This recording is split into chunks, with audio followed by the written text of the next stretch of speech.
parler transformation digitale d'ailleurs, et avec notre invité, Monsieur Christian Dubessé, créateur de Canal Dubs, Business Enablers, directement avec nous.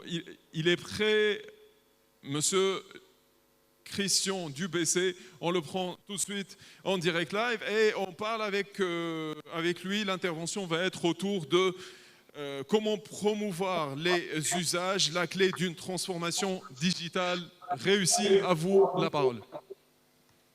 Bonjour, est-ce que vous m'entendez bien, Monsieur Minox? Je vous remercie. Oui, très bien. Très bien. Bon, alors c'est parti. On va parler d'usage, effectivement. Et on va parler de transformation digitale, transformation numérique, ça dépend comment on veut l'appeler.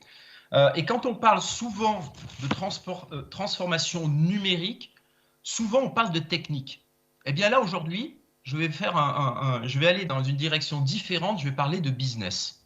Et je vais parler de comment, dans le business, bénéficier de la transformation digitale pour en faire un succès pour les entreprises. Et c'est un vrai challenge. Et souvent, c'est un challenge que les entreprises ont quelque peu tendance à oublier. On parle encore une fois de technique, on met en place de la technique pour résoudre des problématiques, pour améliorer l'impact sur le marché, mais on oublie complètement la partie business, parce que la partie business va bénéficier et doit bénéficier de cette transformation digitale. Alors, je commence par me présenter. Mon nom, donc, c'est Christian Dubessé. J'ai eu une longue carrière dans de grandes entreprises. J'ai été directeur général de HP. Après, je suis passé, donc ça c'était jusqu'en 2002, début de ma carrière. Et puis après, je suis passé côté NEC Computer. Côté NEC Computer, j'étais en charge de l'Europe de l'Ouest, j'étais en charge du développement du canal de distribution également. Et puis chez Alcatel-Lucent, dans ma dernière grande entreprise, j'étais en charge au niveau mondial de la partie channel marketing. Et puis depuis 8 ans, quelque chose comme ça, je suis indépendant. Et donc je partage mes expériences autour des domaines que j'adore. Donc tout ce qui est direction générale, tout ce qui est transformation de business, transformation digitale. Et c'est ce dont je vais vous parler aujourd'hui. Alors l'agenda que je vous propose, c'est le suivant. On va parler des usages. On va constater qu'il y a aujourd'hui une multiplication des usages sur le marché. Puis on va parler ensuite du monde professionnel. Et on va se poser la question de comment le monde professionnel adopte ces usages. Et puis, si vous le voulez bien, après, on regardera comment les mettre en place, ces usages, les avantages, les impacts au niveau des organisations pour créer un business model récurrent. Et puis, on fera une rapide conclusion. Donc, si ça vous convient, on va commencer. Les usages se multiplient. Déjà, la définition, qu'est-ce qu'un usage? Eh bien, l'usage, c'est la fourniture d'un service clé en main pour une solution complète permettant d'améliorer un processus au niveau du client. Et cette offre, cette proposition de valeur, c'est en fait une combination de la technologie, de services embarqués, souvent fournis sous forme d'une tarification basée sur la consommation et en tout cas récurrente. Et c'est pour ça que j'ai matérialisé ce petit nuage à droite où vous avez de l'infrastructure, des services, des applications, de la donnée, des devices, plein de choses, mais qui au final convergent sur un usage et convergent et sont proposés sous la forme d'un usage où toute cette partie-là est cachée. Mais par contre, elle existe toujours et c'est tout le challenge des entreprises, c'est comment cacher cette grande complexité pour fournir quelque chose qui a de la valeur pour le client. Et souvent, eh bien, les usages, et l'avènement du cloud nous a permis de faire une chose, c'est de partager les ressources. Et au lieu de posséder matériel, on va souvent, je ne sais pas, il y a eu une question, j'entends une voix là en fond. C'est bon? Vous m'entendez toujours? Allô, allô? Monsieur Midox? Il y a de l'écho là, donc je me pose la question. Bon, ça doit être bon. Je viens d'entendre du Larsen, donc ça doit être un retour sur scène.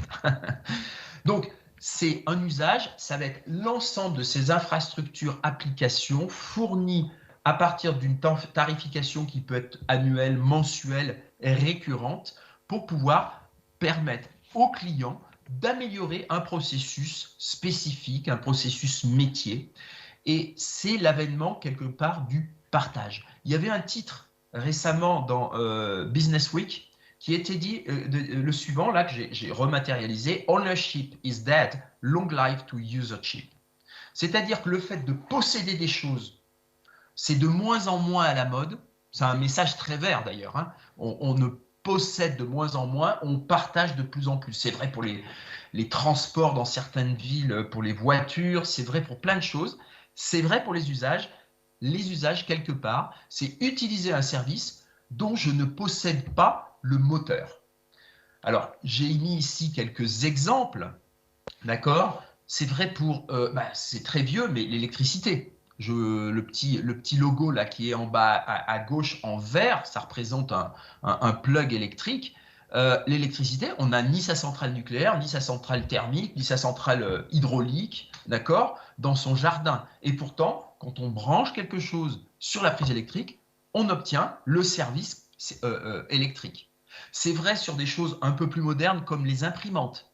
De plus en plus, les sociétés partagent une imprimante, ou en tout cas ne possèdent pas l'imprimante, et payent à un fournisseur donné le fait qu'ils vont imprimer en moyenne 100 000 pages par mois, 200 000, 300 000, et c'est le fournisseur qui va gérer la vie de l'imprimante, le changement des consommables, même le rajout de papier si besoin, etc., etc. Dans certaines grandes villes, on a de plus en plus des voitures à la demande. On paye un abonnement, et grâce à cet abonnement, je peux prendre une voiture qui était garée à l'angle de la rue, souvent des voitures électriques. Je l'utilise pour aller d'un point A à un point B. Au point B, je la remets dans le bon endroit. J'ai payé juste pour la durée d'utilisation du véhicule. C'est vrai pour les vélos. C'est vrai pour la musique. La musique, depuis quelques années, on l'achète de moins en moins. On s'abonne à Deezer, à Apple Store, à je ne sais quel fournisseur de services, et vous avez accès à une bibliothèque mondiale. Vous ne possédez pas les musiques en question. Par contre, vous pouvez en bénéficier tant que vous payez cette mensualité, etc., etc. Je ne vous fais pas un dessin. Je vais vous donner d'autres exemples néanmoins. Un exemple au niveau des voitures, parce qu'on peut toujours se dire, oui, il nous raconte des exemples sur l'IT, mais au niveau de choses plus concrètes. Au niveau des voitures, alors ça, c'est un nouveau service, ça s'appelle Porsche Passport. C'est un service qui existe de façon très intime, hein, il faut pouvoir se payer la chose, aux États-Unis, dans 2 villes, Las Vegas et San Francisco, Los Angeles, où pour la modique somme de 2100 $ par mois, vous pouvez conduire toutes ces voitures-là. Il y a même un deuxième service à 3100 pour avoir des Porsche un peu plus puissantes, un peu plus fashion. Et donc, comment ça se passe finalement? C'est quoi? C'est une application Porsche Passport que vous voyez ici sur un iPhone. Vous commandez pour demain le fait que vous voulez rouler en Cayenne. Eh bien, quelqu'un va vous amener les clés du Cayenne, va garer le Cayenne devant chez vous et vous pourrez en bénéficier pendant 1 journée, 2 journées, 3 journées. Et puis le surlendemain, vous voulez une Panamera, eh bien, vous aurez la Panamera, etc., etc., grâce au fait que vous avez souscrit à un usage. L'usage, c'est du Porsche à la demande. Vous ne possédez pas les voitures en question. La partie maintenance est faite par la société qui propose ce passeport Porsche, mais par contre, vous en bénéficiez au niveau du service. Un exemple plus IT, c'est le suivant: Desktop as a Service ou Device as a Service. Au lieu d'acheter le matériel, vous avez de plus en plus d'offres, ça s'appelle les offres DaaS, vous avez dû voir ça dans la littérature. Un service cloud, accès à Office 365, à travers un matériel hardware qui va vous être changé tous les 3 ans, avec du service potentiel de sécurité, backup, voire parfois des options de remplacement du matériel le lendemain avec toutes vos données qui auront été restaurées si vous avez perdu votre matériel, si vous avez été volé ou s'il est tout simplement cassé, etc., etc. Et tout ça pour une mensualité par mois. Là non plus, vous ne possédez pas le matériel, c'est la société tierce qui vous propose le DaaS pour le prix par mois qui en a la possession. Et tous les 3 ans, on vous remplace le produit pour qu'il soit toujours au goût du jour. Un autre exemple plus industriel cette fois-ci, un service de maintenance prédictive. Alors là, je ne sais pas si vous voyez bien la partie de droite, c'est une sorte de représentation du dashboard. Mais au final, cette maintenance prédictive, ça existe. Il y a plein de sociétés qui le proposent sous forme très traditionnelle, à savoir, je compte le nombre de capteurs que j'ai matérialisés par ces petites bulles grises qui vont être sur les machines-outils. Hein, elle est jolie, ma machine-outils en verre, qui vont surveiller la température, la pression, les vibrations, pour pouvoir prédire le fait qu'une machine commence à avoir un petit problème et qu'il faudrait changer la pièce. Et au lieu de planter la production pendant 2, 3 jours, 4 jours, le temps qu'on reçoive les pièces détachées de je ne sais où, d'accord, eh bien, vous êtes en amont, en avance de face, grâce à ce système qui vous évite d'avoir des usines qui ne tournent pas pendant quelques jours à cause d'une casse. Donc, il y a tout un système de connecteurs, de collecte, dans le cloud et de reporting. Mais la question qu'on peut se poser dans le cadre des usages, finalement, l'usage, c'est quoi? Eh bien, l'usage, c'est de pouvoir avoir ce dashboard qui se trouve tout simplement en bas à droite. On se moque en tant qu'utilisateur du nombre de capteurs que mon fournisseur aura mis sur mes machines. On se moque du fait que ça passe par AWS, Azure ou je ne sais quel cloud, au niveau des données. On se moque du fait qu'il y a de l'intelligence derrière cette collecte de données pour pouvoir interpréter les mesures de nos chers capteurs. On se moque de tout ça. Ce qu'on veut savoir en tant que responsable de la maintenance au niveau de l'usine, c'est qu'est-ce qu'il faut que je fasse de façon proactive pour éviter que le matériel ne tombe en rade. Donc voilà, c'est un autre exemple beaucoup plus industriel d'usage. En tout cas, ça vous donne, j'espère, une idée du fait que les usages, ce n'est pas quelque chose de grand public uniquement, comme je l'avais donné en exemple avec la musique ou ce genre de choses, mais ça peut être déjà très, très professionnalisé. Alors, la question qu'on peut se poser, c'est pourquoi le monde professionnel adopte aujourd'hui également les usages? Eh bien, pour plusieurs raisons. La première, c'est le rythme de l'innovation. Alors, j'ai pris l'angle ici de la communication et j'ai imaginé les innovations importantes qu'il y avait eu dans les siècles. Je suis remonté à moins 5000 ans avant Jésus-Christ avec la première écriture dans une grotte d'un de nos ancêtres communs. Eh bien, il a écrit dans cette grotte et ça, c'était la première innovation. Il a fallu attendre quasiment 6000 ans.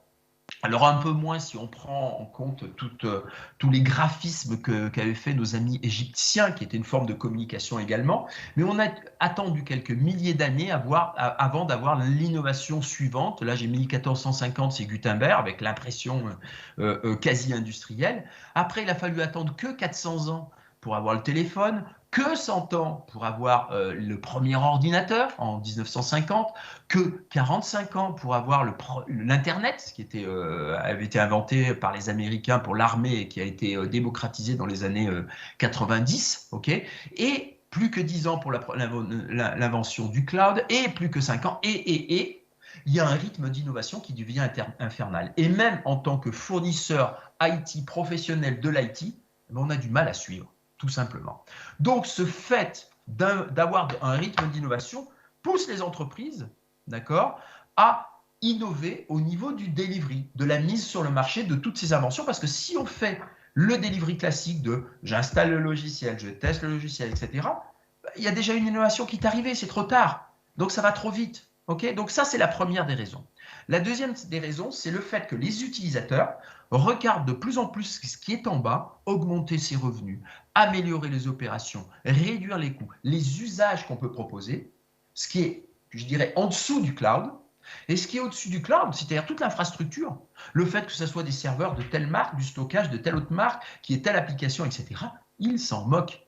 Il y a une émancipation des clients vis-à-vis de la technologie. Ils veulent juste avoir le résultat et le bénéfice pour leur entreprise de ce qui est proposé de façon packagée, récurrente, sous forme d'usage. Et quelque part, ils se moquent de ce qui se passe au niveau technique, de plus en plus. Et ça, c'est une deuxième opportunité justement pour développer ces usages. Alors après, la question, c'est comment le mettre en place? Parce que c'est bien beau de parler d'un usage, mais comment on fait? Alors déjà, on essaye de faire table rase sur ce qu'on a fait jusqu'à présent. La phrase toute faite de « on a toujours fait comme ça », il faut l'arrêter. C'est fini. On va partir d'une page blanche. Et on va rencontrer quelques challenges. Le premier des challenges, ça va être, celui qui est marqué en bas à gauche, ça va être de dire, finalement, qu'est-ce qu'ils veulent mes clients? Ça va nous pousser à connaître encore plus nos clients que ce qu'on fait aujourd'hui. Parce que si on les connaît parfaitement, on sait exactement quelle est leur problématique. Et si on connaît exactement leur problématique, on pourra développer l'usage de services qui va être successful, qui va avoir du succès auprès de ses clients. Deuxièmement, le plus challenging, je trouve, c'est comment construire un business model récurrent et gagnant et à quel prix. Et là, il va falloir à nouveau se mettre dans les chaussures du client en faisant fi de combien ça me coûte à construire le service en question que j'ai défini en étape 1 pour mes clients, d'accord? Mais combien il est prêt à payer? C'est-à-dire combien ça lui fait gagner, d'accord? Et donc à quel prix, jusqu'à quel prix il va pouvoir craquer pour mon offre. Et ça, c'est très intéressant parce que ça nous éloigne du business traditionnel dans lequel on est. Souvent, on dit combien ça nous coûte pour le faire le service? Et donc, combien je vais faire payer parce que j'ai envie de prendre mes coûts en compte et derrière de rajouter ma marge. Mais là, à la limite, c'est inutile dans cette première étape. Bien sûr, il va falloir vérifier, savoir si on est profitable ou pas. On n'est pas ici pour sponsoriser tous les clients de la Terre. Mais en tout cas, on se moque dans un premier temps de cet aspect coût. On parle uniquement de qu'est-ce que ça représente pour mes clients. Alors la troisième étape, ça va être dire comment on va faire pour la promotion d'une telle offre. Parce que quand on parle d'usage, on va parler d'offres par client, par mois, ça va faire des petites sommes. Donc on ne va pas pouvoir adresser le marché tel qu'on le faisait de façon traditionnelle avec le vendeur qui visite ses clients, etc. etc. Il va falloir utiliser du messaging, du branding, tout ce qui est incentive, tout ce qui est promotion des ventes, tout ce qui est digital marketing. Il va falloir être placé sur les sites qui sont importants pour mes clients, etc. etc. Et là aussi, c'est un gros changement. Et puis après, comment on va devenir une bête à concours des opérations? Parce que proposer un usage systématique, et je vais vous donner un exemple complètement dans un business opposé dans quelques secondes, il va falloir être parfait en termes de delivery, en termes de passage de commande, en termes de provisioning des ressources, etc., etc. Et ça, c'est les 4 gros challenges qu'il va falloir relever. On va le faire en plusieurs étapes. Premièrement, donc, comme je vous le disais juste avant, définir un usage, définir la valeur perçue, le prix perçu par le client, comment on monte ce business récurrent, comment on productise et comment on automatise. Alors, je vais vous donner un exemple, je vous le disais il y a quelques secondes. La photo de gauche, vous reconnaissez certainement un tailleur qui fait des costumes. Et la photo de droite, vous reconnaissez certainement un magasin de prêt-à-porter qui a déjà des costumes tout faits.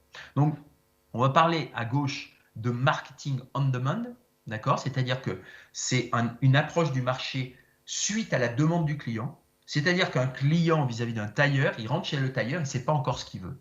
Il ne connaît pas l'appel d'offres qu'il amène. Enfin, s'il le connaît, c'est son corps. Et il dit, cher monsieur, voici mon corps, c'est mon appel d'offres, merci d'y répondre, merci de faire un costume exactement coupé à ma taille. Et le tailleur sait très bien le faire. Par contre, le cycle de vente, il est assez long. Il va falloir mesurer les mensurations de monsieur, il va falloir faire un premier patron, il va falloir couper du tissu, commencer à coudre, vérifier avec l'appel d'offres, c'est-à-dire faire revenir le client pour vérifier que tout va bien. Et puis dans un dernier temps, on va finaliser, on va fournir le costume. Ça va durer tout ça, allez, un bon mois, okay, un mois et demi.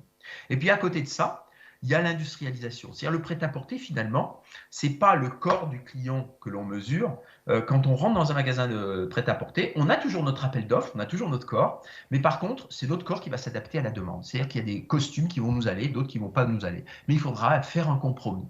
Eh bien, c'est exactement la même idée dans la notion d'usage. On va faire un compromis sur les besoins des clients, on va proposer un besoin moyen et les clients vont acheter ou ils vont dire non, moi je veux du clé en main, je veux le business du tailleur et je veux avoir quelque chose, mais je serai prêt à payer un peu plus cher que la partie industrielle. D'accord? Et c'est exactement ce qui se passe. Alors, il y a plusieurs démarches à faire. Il y a tout d'abord la partie que j'appelle ici R&D. La partie R&D, c'est la recherche. Alors, pour le business on demand, le business du tailleur, le business réponse à appel d'offres, elle est quasiment nulle. Le temps investi dans la partie R&D, on ne réfléchit pas trop. On attend d'avoir un cahier des charges pour y répondre. Dans la partie industrielle, la partie prête à porter, donc dans la création d'usage, il va falloir se creuser. Il va falloir se mettre à la place des clients. Il va falloir essayer de comprendre leur business model. Il va falloir comprendre ses besoins. Il va falloir comprendre à quel prix il va craquer. Par contre, derrière, tout ce temps passé va être bénéfique parce que la partie avant-vente dans un business industriel où on crée un usage et après on le vend, on ne le change plus, elle est quasiment instantanée. La partie vente, même chose. Alors que dans le business du tailleur, c'est là où il dépense beaucoup d'énergie. C'est quand on répond à des appels d'offres qu'on passe beaucoup d'énergie en avant-vente et en vente. D'accord? Donc j'espère que cette image, ça vous permet de vous rendre compte de la chose. Donc ce que je disais, l'approche cost plus pour le prix, elle est obsolète dans ce monde-là. Le coût plus la marge donne le prix, on va oublier. On va commencer par considérer quelle est la valeur pour mon client de ce que je lui propose. Et derrière, je vais prendre un pourcentage de cette valeur et je vais en faire mon prix de vente en disant si le client, ça lui fait gagner 100 et que je lui propose une offre à 20 par an, eh bien peut-être qu'il va craquer parce qu'il va dire 20 par rapport au coût que ça me coûte aujourd'hui les 100, c'est un bon deal. C'est un bon deal, donc je vais acheter. Et ce qu'on va utiliser, ce que vous allez voir dans la littérature, souvent, c'est la forfaitisation. C'est-à-dire qu'au lieu de mesurer la marge par client, je vais mesurer ma marge par business. Je l'ai représenté ici. Le prix que je vais afficher pour mon usage, d'accord, il va être très profitable pour un certain nombre de clients. J'ai représenté les clients en jaune et en bleu ici. Donc, les clients jaunes, ils sous-consomment par rapport au prix. Ils vont me créer beaucoup de profit. Par contre, il y a un certain nombre de clients qui vont surconsommer par rapport à ce que j'avais prévu et qui vont me créer des pertes. Est-ce que c'est important d'avoir les deux? Parfois oui, parfois non. Ça dépend des business models, c'est à discuter cas par cas. Mais en tout cas, la notion de forfaitisation, et ça existe dans plein de domaines, hein, vos forfaits téléphoniques, c'est ça. C'est-à-dire que votre fournisseur ne connaît pas a priori si vous avez utilisé beaucoup de MMS, beaucoup d'Internet, beaucoup d'appels internationaux en Europe, aux US, en Asie, etc., ou simplement en Tunisie. Mais par contre, il va vous faire un forfait qui comprend un certain nombre de choses. Et à partir de là, il va regarder si vous lui coûtez cher ou pas cher. D'accord? C'est l'idée de forfaitisation. Et en général, ce genre de business model, si les fournisseurs le proposent, c'est que c'est beaucoup plus profitable. Il a été mesuré que c'était environ 3 fois plus profitable que quand on fait l'approche cost plus. Donc après, on peut se demander les avantages des usages. Alors il y a le côté profitabilité, bien entendu. Il y a le côté quand ces usages sont par abonnement. Le côté vertueux, d'accord, c'est le fait que votre chiffre d'affaires va se cumuler année après année. J'ai représenté en gris les clients que vous gagnez en année 1. Si vous faites un bon job et s'il a pris un abonnement, eh bien vous allez garder ce client en année 2, puis en année 3, puis en année 4, puis en année 5. Et de même que les clients en bleu foncé, enfin pas trop foncé, en bleu roi que vous gagnez en année 2, qui viennent se cumuler à ceux d'année 1, etc., etc. Et vous apercevez que vous avez un business en année 5 non négligeable qui est en fait un cumul des business de chaque année. Et ça fait des chiffres qui peuvent être impressionnants. Est-ce que vous avez une idée du chiffre d'affaires au bout de 5 ans d'une société qui aurait proposé un service, un usage à hauteur de 12 € par mois et par utilisateur, ce qui ne représente pas un chiffre énorme, 12 € par mois et par utilisateur, vous gagnez 25 sociétés qui ont chacune 100 utilisateurs, eh bien au bout de 5 ans, votre business est de 1,8 million d'euros. C'est énorme par rapport au chiffre annoncé de 12 € par utilisateur. Mais par contre, la beauté et le côté vertueux de ce business model est que justement, c'est cumulatif année après année, si on fait un bon job, et là, c'est important. Et on va en parler juste à la fin. Alors, les impacts au niveau de l'organisation et du business récurrent, premièrement, vous l'avez compris, le centre de la gravité, c'est ni le fournisseur ni la technologie, c'est le client. C'est le client. Le client, il va prendre un bon abonnement. Ça veut dire aussi que le client, il va falloir le fidéliser. C'est-à-dire qu'on va passer du business model à gauche traditionnel où vous sortiez un produit numéro 1, le produit A, pardon, et qui va s'obsoléter, puis le produit B qui va être obsolète, le produit C qui va être obsolète.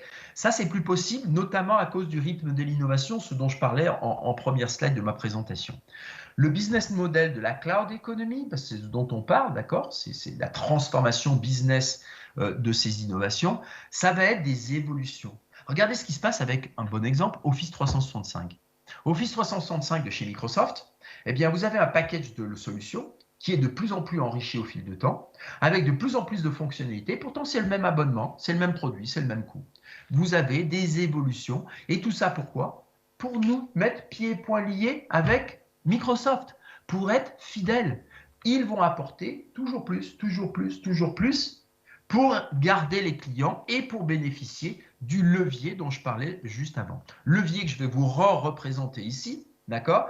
Parce que l'organisation, pour pouvoir gérer un tel business, va s'adapter. Vous imaginez bien que vos vendeurs, normalement, ils sont là pour chasser. D'accord? Donc, ils vont chasser les clients en gris de l'année 1, puis en bleu de l'année 2, et puis l'autre bleu de l'année 3, et puis le bleu foncé de l'année 4, etc., etc. Mais au final, en année 5, regardez bien, vos vendeurs, votre force de vente, s'occupent des clients en rouge uniquement. Mais ce rouge ne représente finalement que 20% de votre business total de l'année 5. D'accord? C'est ce petit camembert par rapport à tous les autres. Et donc, il va falloir adapter son organisation de vente en vous disant de façon sûre, attention, si je m'occupe que des clients que je gagne et que j'oublie les autres, eh bien, je me mets en danger. Et donc, il va falloir avoir des organisations de vente de chasse pour toujours gagner le petit bloc à chaque fois nouveau pour faire augmenter le chiffre d'affaires de ma société. Mais il va falloir mettre une organisation de plus en plus importante au niveau de ce qu'on appelle la fidélisation. Dans la littérature, ça s'appelle aussi le Customer Success. Et c'est quoi le Customer Success? Eh bien, c'est le fait que les clients fidèles, il faut les garder le plus longtemps possible pour faire le plus de chiffres et de marge. Et donc, les forces de vente chasse vont devoir être proportionnellement diminuées au fil du temps en augmentant une force de vente de fidélisation. Et c'est un changement énorme au niveau des organisations des entreprises. Au-delà de ce que je disais auparavant, comme le centre, c'est le client, eh bien, sur votre site web, la structure va passer d'une structure répondant à des appels d'offres où vous parlez de votre société, de qui vous êtes, de vos capacités, de vos technologies, de votre savoir-faire, de vos fournisseurs, de témoignages clients, en une offre où c'est le nom de l'offre qui va être importante. C'est le client qui va être important. Si vous vendez quelque chose pour les fabricants de radiateurs ou de systèmes d'air conditionné, d'accord, vous allez parler d'eux. Vous allez dire, vous êtes fabricant de radiateurs. Eh bien, quels sont vos besoins? Quelle est notre solution? Quels sont les bénéfices et quel est le prix? Ça change complètement la façon également de communiquer aux clients. Donc, vous le voyez, la force de vente va être changée. Le marketing va être complètement bouleversé. Et ça, c'est les gros challenges business que vous devrez faire lorsque vous développez un usage, une offre basée sur un usage à partir de toutes ces belles technologies. En conclusion, utiliser la digitalisation, transformer ce mode d'accès au marché, c'est avant tout réinventer ces méthodes de vente et ces méthodes d'achat. L'usage devient une nouvelle façon de consommer. On le sait tous, on le vit tous dans notre vie grand public, avec ce qu'on a dans la poche, hein, nos téléphones tout prêts à l'emploi, où il y a plein d'applications, où je ne sais pas, quand je télécharge l'application météo, je ne sais pas combien de satellites rentrent en jeu. Moi, ce que je veux juste savoir, c'est quelle est la température du week-end prochain. Alors, je sais qu'en Tunisie, ça sera chaud, mais à Paris, je peux vous dire que c'est important comme information. Voilà. Et donc, c'est un véritable changement pour les organisations des sociétés. Il y a des bénéfices immédiats et des bénéfices financiers importants, de marge notamment, d'efficacité pour les utilisateurs, mais c'est un vrai challenge de le faire. Et souvent, c'est pour cette raison qu'il faut être accompagné, parce que ce n'est pas simple du tout. Voilà, je vous remercie. Si vous avez des questions, n'hésitez pas. Vous pouvez me contacter par téléphone, par email, par ce que vous voulez. En tout cas, si j'ai des questions maintenant, je suis prêt à y répondre. Merci beaucoup, Monsieur Christian Dubessé, créateur de Canal d'Apps, Business Enabler en direct de France. Et vous nous avez parlé de comment promouvoir les usages, la clé d'une transformation digitale réussie.